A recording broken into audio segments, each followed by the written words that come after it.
Welcome to our channel Science Enigma by RJ. We are going to discuss biotechnology, जैव प्रौद्योगिकी। इस chapter में biotechnology के अंदर हम बहुत सारी चीजें पहले ही पढ़ चुके हैं, जो हम 2 पार्ट में कंप्लीट कर चुके हैं, यानी इसका इंट्रोडक्शन जो था। आज का जो हमारा मेनली टॉपिक रहेगा वो रहेगा टूल्स ऑफ बायोटेक्नोलॉजी। और टूल्स ऑफ बायोटेक्नोलॉजी में भी हम एंजाइम्स के बारे में डिटेल से पढ़ेंगे। तो एंजाइम्स की जब हम बात कर रहे थे तो एंजाइम्स में हम क्या पढ़ते हैं कि एंजाइम जो हैं और दूसरा प्लाज्मिड जो आधार स्तंभ होते हैं बायोटेक्नोलॉजी के, यानी इनके बिना बायोटेक्नोलॉजी कंप्लीट नहीं हो सकती किसी भी प्रकार से। यानी एंजाइम और प्लाज्मिड जो हम पहले पढ़ चुके हैं, आपने अच्छी तरह नोट डाउन भी उसको किया होगा। तो उसमें से एक आधार स्तंभ जो एंजाइम है उसको हम डिटेल से स्टडी करेंगे। तो एंजाइम क्या काम करता है? सबसे पहले हमने जब बायोटेक्नोलॉजी के अंदर एंजाइम पढ़ा था तो हमने ये जाना था इसके अंदर कि एंजाइम क्या करता है। एंजाइम किसी चीज को तोड़ने का, काटने का, जोड़ने का काम करता है। यानी कहने का मतलब ये हुआ कि आप कोई भी वांछित डीएनए को जोड़ना चाहते हैं, किसके साथ जोड़ना चाहते हैं, किसी भी प्लाज्मिड या वाहक के साथ जोड़ना चाहते हैं, तो आपको एक पर्टिकुलर डीएनए का खंड या टुकड़ा चाहिए होता है। यानी पर्टिकुलर डीएनए का खंड या टुकड़े का मतलब क्या हुआ कि जिस टुकड़े पर वांछित जीन पाए जाते हैं केवल वही टुकड़ा आपको जोड़ना है। बाकी डीएनए हमारे कोई काम का नहीं होता, क्योंकि वो जो हम चाहते हैं वो लक्षणों को आगे स्थानांतरित नहीं कर रहा होता। इसका मतलब उस एक पर्टिकुलर साइट से उसको कट करने के लिए हमें किसकी जरूरत पड़ेगी? एंजाइम्स की जरूरत पड़ेगी। और उसी एंजाइम्स की हम बात कर रहे हैं। तो एंजाइम में भी टाइप की अगर हम बात करें तो एंजाइम में टाइप में पहले आता है लाइसिंग एंजाइम। कौन सा एंजाइम है dear student? Lysing enzyme. Lysing enzyme किस तरह से समझिए, जैसे हमने पहले भी इसके बारे में थोड़ा डिस्कस किया है कि कोई भी जो सेल होती है, कोशिका होती है, उसके अंदर क्या होता है? केंद्रक। और केंद्रक में क्या पाया जाता है? डीएनए, यानी आनुवंशिक पदार्थ पाया जाता है। इसका मतलब ये डीएनए कोई फ्रीली तो मिलेगा नहीं, हमें क्या करना पड़ेगा? इसकी सेल वॉल को तोड़ना पड़ेगा अगर ये प्लांट है तो। और अगर ये एनिमल है तो इसकी मेम्ब्रेन जो है वो क्या बोलेंगे इसको? मेम्ब्रेन, यानी सेल मेम्ब्रेन जिसे हम कहते हैं। और अगर प्लांट है तो क्या बोलेंगे? Cell wall. उसके बाहर तो एक एक्स्ट्रा कवरिंग होती है ना, उसका नाम क्या होता है? Cell wall. इसका मतलब इन दोनों को रप्चर करेंगे तभी तो कहां पहुंचेंगे? न्यूक्लियस तक पहुंचेंगे। इसका मतलब न्यूक्लियस तक पहुंचने के लिए हमें बहुत सारे आवरण को हटाना पड़ेगा। कोशिकाओं के आवरण को हटा के ही हम कहां पहुंचेंगे? न्यूक्लियस तक पहुंचेंगे। अब मान लीजिए कि ये जो सेल वॉल है, जैसे प्लांट में सेल वॉल किसकी बनी होती है? सेलुलोज की। अब सेलुलोज को तोड़ना पड़ेगा, और सेलुलोज को तोड़ने के लिए जो लाइसिंग एंजाइम होता है, लाइसिंग का मतलब होता है गलाने वाला। गलाने वाला मतलब पूरी तरह से उसको नष्ट करने वाला। तो सेलुलोज को तोड़ने वाला जो होता है वो कौन सा एंजाइम होता है? सेलुलेज। अगर हम बात करें फंगस की तो फंगस में सेल वॉल काइटिन की बनी होती है, और काइटिन की अगर सेल वॉल है तो उसको गलाने वाला, बिल्कुल नष्ट करने वाला एंजाइम कौन सा हो जाएगा? काइटिनेज। इसका मतलब सबसे पहले आनुवंशिक पदार्थ को बाहर निकालना पड़ेगा उसको तोड़ने से पहले। आप जीन को प्राप्त करना चाहते हैं वो बात तो सही है, पर जीन कहां है? डीएनए में। और डीएनए कहां है? केंद्रक में। और केंद्रक कहां है? सेल के अंदर। और उसके बाहर क्या है? न्यूक्लियस जो है, केंद्रक जो है, उसके बाहर न्यूक्लियर आवरण जिसे हम कहें केंद्रक आवरण है। उसके बाहर क्या है? उसके बाहर साइटोप्लाज्मा। उसके बाहर की साइड क्या है? प्लाज्मा मेम्ब्रेन बोल दीजिए आप उसको, यानी कोशिका झिल्ली बोल दीजिए। और उसके बाहर अगर प्लांट है तो क्या है? सेल वॉल, यानी कोशिका भित्ति। तो यानी ये आवरण हटाते हटाते ही हमें कहां तक पहुंचना है? जो न्यूक्लियस के अंदर हमें पहुंचना है। न्यूक्लियस में क्या है? आनुवंशिक पदार्थ है, और उसी से हमें जीन प्राप्त होगा या वांछित डीएनए का टुकड़ा प्राप्त होगा।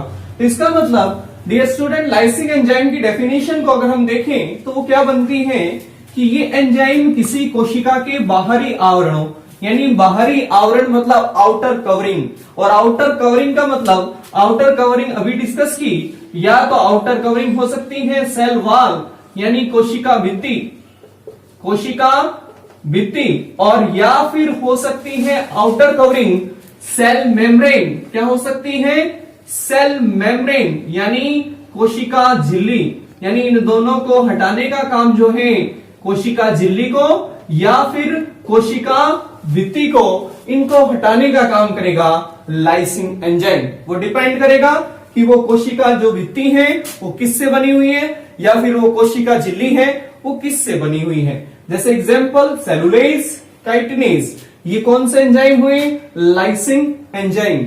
यानी सेल के बाहरी आवरणों को हटाने का काम जिस एंजाइम के माध्यम से किया जाता है वो सेल का बाहरी आवरण या तो कोशिका भित्ति होगा या कोशिका झिल्ली होगा, और वो किससे बनी हुई है? वो सेलुलोज की बनी हुई है, काइटिन की बनी हुई है या अदर किसी सब्सटेंस की बनी हुई है, उसके अकॉर्डिंग हम एंजाइम का यूज करेंगे और लाइसिंग एंजाइम उसको गलाने का काम करेगा। तो ये तो हुआ कि हम सबसे पहले क्या करेंगे, जो आनुवंशिक पदार्थ को ऑब्टेन करने के लिए, प्राप्त करने के लिए उसके बाहरी आवरण यानी कोशिका के बाहरी आवरण को हटाने का काम करेंगे। अब देखिए, मान लीजिए कि हमने लाइसिंग एंजाइम का यूज किया और यूज करने के बाद उसके बाहरी आवरण को हमने क्या कर दिया? हटा दिया। अब दूसरे एंजाइम की जरूरत पड़ती है। दूसरा एंजाइम कौन सा है? क्लीविंग एंजाइम यानी विदलनकारी एंजाइम यानी काटने वाला एंजाइम। विदलनकारी एंजाइम कहां काम आ रहा है? जो भी आनुवंशिक पदार्थ हमें मिलेगा वो पूरा का पूरा आनुवंशिक पदार्थ, मान लीजिए कि डीएनए हमने ऑब्टेन कर लिया, ये डबल स्टैंडर्ड पूरा का पूरा डीएनए ही हमें नहीं चाहिए होता है। हमें क्या चाहिए होता है? हमें एक पर्टिकुलर इस डीएनए का टुकड़ा यानी एक खंड, एक भाग हमें चाहिए होता है जिस पर वांछित जीन पाया जाता है जो हम चाहते हैं। जिन लक्षणों को हम अगली पीढ़ी में स्थानांतरित करना चाहते हैं वो लक्षण उस जीन पर पाए जाते हैं, और वो जीन पूरे डीएनए में नहीं, एक पर्टिकुलर साइट पे हमें मिलता है। तो हमें तो ये टुकड़ा चाहिए, ये भाग चाहिए, तो इसके लिए हमें इस पूरे डीएनए की जरूरत नहीं है, हमें तो वांछित डीएनए चाहिए, और इसके लिए इस पूरे डीएनए में से इस टुकड़े को काट कर अलग करना पड़ेगा। और इसके लिए जिस एंजाइम का यूज करते हैं उस एंजाइम को बोलते हैं क्लीविंग एंजाइम यानी विदलनकारी एंजाइम। अब देखिए, क्लीविंग एंजाइम जब हम पढ़ते हैं तो इसके हम 3 टाइप पढ़ते हैं विदलनकारी एंजाइम के। वो 3 टाइप कौन कौन से हैं? आपने सुना भी होगा, एक्सोन्यूक्लियस, एंडोन्यूक्लियस, और एक होता है रिस्ट्रिक्शन एंडोन्यूक्लियस। Restriction endonuclease. पिछला जो पार्ट था उसमें हमने 2 बातें पढ़ी थी कि एक्सोन्यूक्लियस, एंडोन्यूक्लियस और रिस्ट्रिक्शन एंडोन्यूक्लियस, ये जो 3 एंजाइम हैं इनमें से एक्सोन्यूक्लियस और एंडोन्यूक्लियस दोनों का यूज बायोटेक्नोलॉजी में नहीं किया जाता है, जबकि किसका यूज होता है? रिस्ट्रिक्शन एंडोन्यूक्लियस का होता है। उसमें भी हमने नेक्स्ट बात क्या पढ़ी थी कि रिस्ट्रिक्शन एंडोन्यूक्लियस भी 3 टाइप के होते हैं, RE1, RE2 और RE3। इसका मतलब restriction endonuclease first, restriction endonuclease second, restriction endonuclease third, और उसमें से फर्स्ट और थर्ड का यूज भी नहीं किया जाता। किसका यूज किया जाता है? रिस्ट्रिक्शन एंडोन्यूक्लियस सेकंड का। वो हम आगे डिस्कस कर रहे हैं अभी। अब सबसे पहले हम पढ़ लेते हैं कि एक्सोन्यूक्लियस और एंडोन्यूक्लियस का यूज बायोटेक्नोलॉजी में क्यों नहीं किया जाता। देखिए डियर स्टूडेंट्स, एक्सोन्यूक्लियस जो होते हैं, अब समझिएगा कि मान लीजिए कि ये कोई डीएनए है, डबल स्टैंडर्ड डीएनए है। एक्सोन्यूक्लियस क्या करता है? एक्सोन्यूक्लियस जो है वो डीएनए को बाहरी सिरों से काटने का काम करता है। बाहरी सिरे मतलब ऊपर से और यहां नीचे से, यानी स्टार्टिंग से इसको बाहरी सिरों से इसको काटने का काम करेगा। पर फिर जो मेनली बात जो है, इसको यूज क्यों नहीं कर रहे हैं? यूज इसलिए नहीं कर रहे हैं क्योंकि ये केवल एक सेगमेंट को कट करता है, दोनों सेगमेंट को नहीं कट करता है। मतलब एक्सोन्यूक्लियस जो है वो बाहरी सिरों को काटेगा पर डीएनए का केवल एक स्टैंड, एक तंतु को ही काटेगा।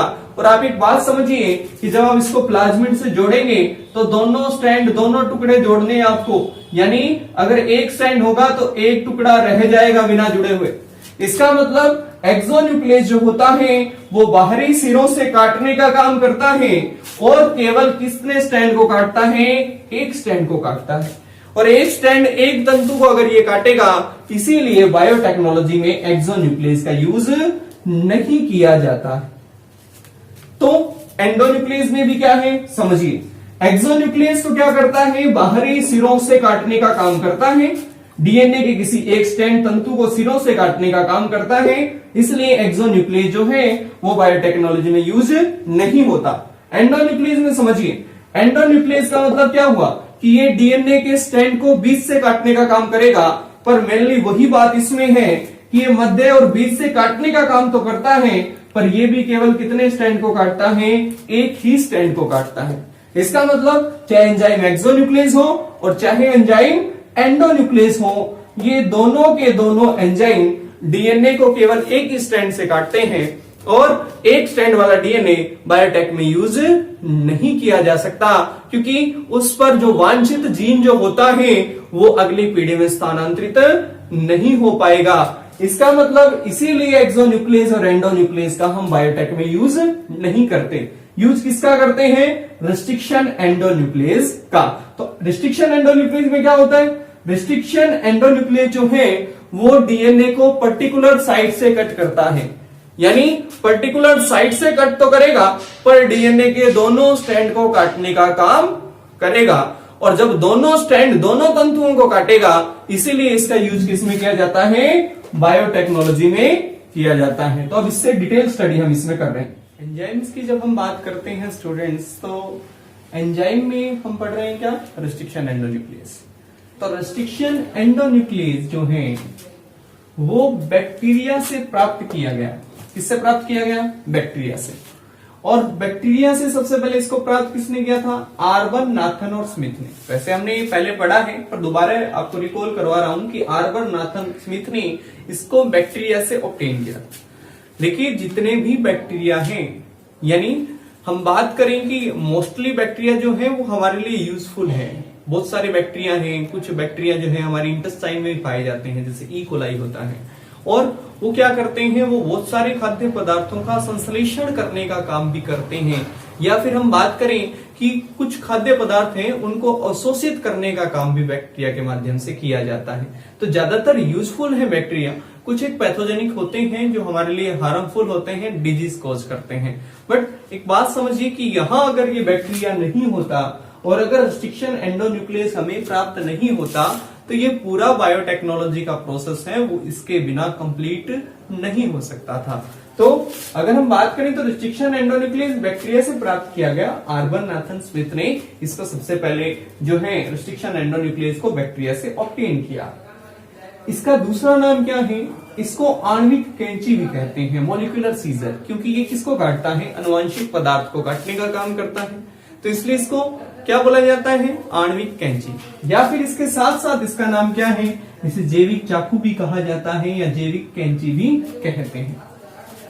रिस्ट्रिक्शन एंडोन्यूक्लियस जो है, हमने अभी पढ़ा कि जो 3 तरह के एंजाइम जो होते हैं, जो क्लीवेजिंग एंजाइम जो हम पढ़ते हैं, उसके अंदर एक तो है एक्सोन्यूक्लियस, जो आपने अभी पढ़ा कि वो केवल सिरों से काटेंगे और केवल एक ही स्ट्रैंड को कट करने का काम करें। दूसरा हमने क्या पढ़ा, एंडोन्यूक्लियस पढ़ा, और एंडोन्यूक्लियस में आपने देखा कि वो बीच से तो काटता है, बट कितने स्ट्रैंड को काटने का काम करता है, वो भी केवल एक स्ट्रैंड को काटने का काम करता है।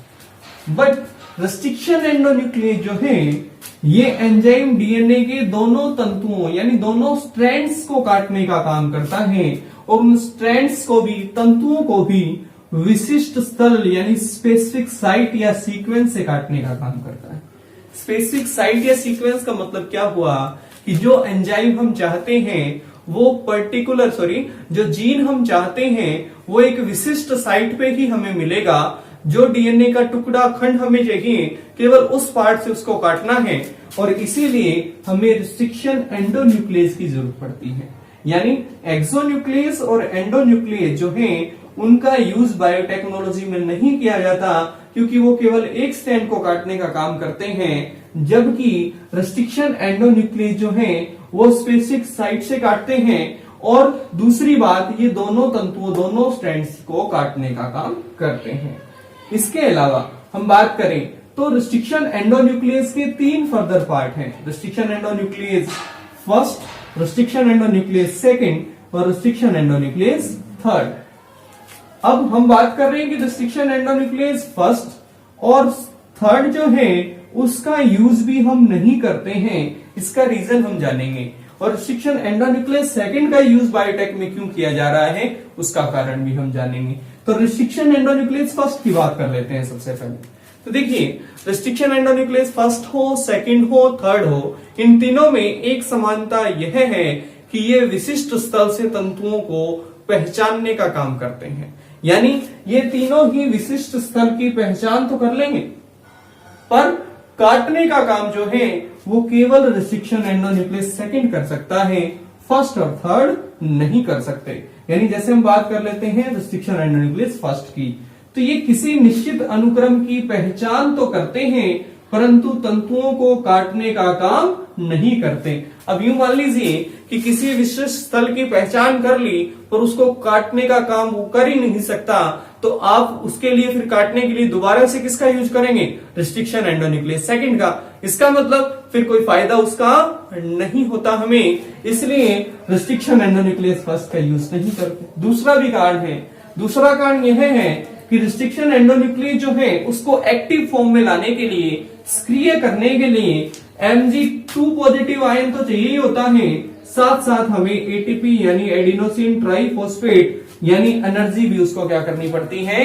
देनी पड़ती है। यानी एक्स्ट्रा एनर्जी वेस्ट कर रहे हैं, पहली बात। दूसरी बात, वो डीएनए के तंतुओं के जो स्टैंड है उनको काटने का काम भी, यानी डीएनए के तंतु या फिर जो स्टैंड है उनको काटने का कार्य भी नहीं कर रहा है, एक्स्ट्रा एटीपी यानी एनर्जी भी ले रहा है, इसलिए ये ज्यादा एनर्जी को यूज कर रहा है, और दूसरा जो चाहते हैं वो काम भी नहीं कर रहा है, इसलिए रिस्ट्रिक्शन एंडोन्यूक्लियस फर्स्ट का यूज बायोटेक में नहीं किया जाता।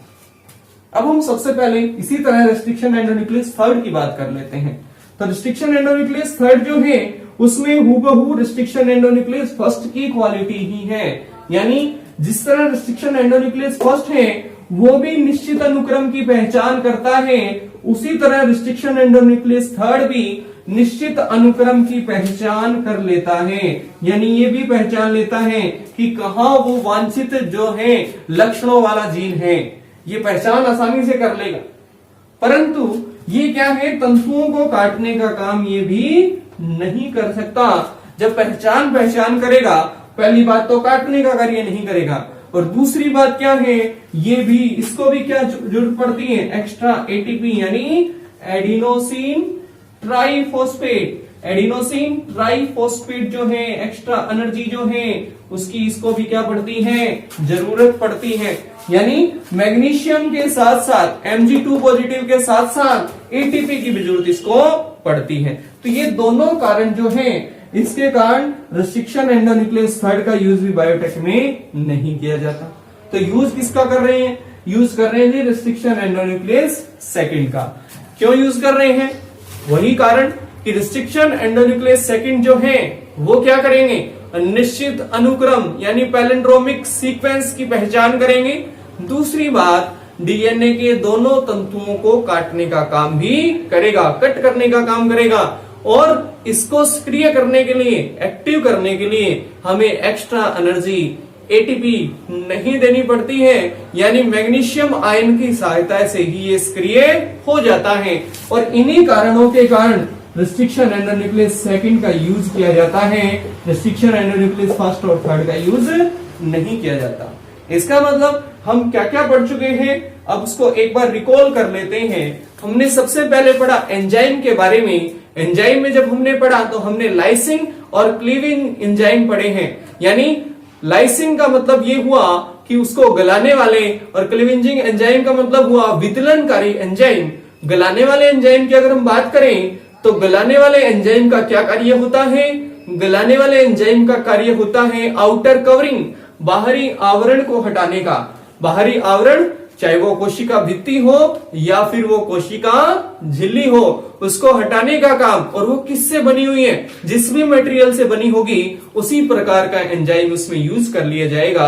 चाहे वो सेलुलोज की बनी है तो सेलुलेज आ जाएगा, काइटिन की बनी है तो काइटिनेज आ जाएगा, इसी तरह प्रोटीन की बनी है तो प्रोटीएज आ जाएगा। इस तरह से किसका आवरण वो है उसके अनुसार उस एंजाइम का क्या कर लिया जाएगा, यूज कर लिया जाएगा, यानी वो विदलनकारी एंजाइम, ताकि हमें अनुवांशिक पदार्थ को उस कोशिका के अंदर से बाहर निकालने में क्या मिल जाए, मदद मिल जाए। दूसरा काम अगर हम करें विदलनकारी एंजाइम की बात करें तो वो अनुवांशिक पदार्थ जो है, जो जेनेटिक मटेरियल है, उसको विशिष्ट स्थलों से काटने का काम करेगा।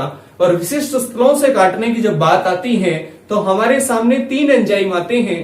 पहला आता है एक्सोन्यूक्लियस, दूसरा आता है एंडोन्यूक्लियस और तीसरा आता है रिस्ट्रिक्शन एंडोन्यूक्लियस। एक्सोन्यूक्लियस जो हमने पढ़ा केवल सिरों से काटने का काम करता है, यूज क्यों नहीं करते हैं बायोटेक्नोलॉजी में, केवल एक स्ट्रैंड एक ही तंतु को काटेगा, इसलिए कोई काम का नहीं है।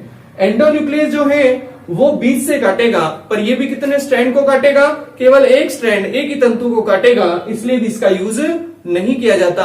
तो यूज किसका करते हैं, रिस्ट्रिक्शन एंडोन्यूक्लियस का करते हैं। क्यों करते हैं, क्योंकि ये दोनों सिरों, दोनों तंतुओं को काटने का काम करता है और विशिष्ट अनुक्रम यानी एक स्पेसिफिक सीक्वेंस से काटने का काम करते हैं। उसमें भी हमने रिस्ट्रिक्शन एंडोन्यूक्लियस के कितने टाइप पढ़े हैं, 3 टाइप। कौन कौन से, restriction endonuclease first, restriction endonuclease second, restriction endonuclease third.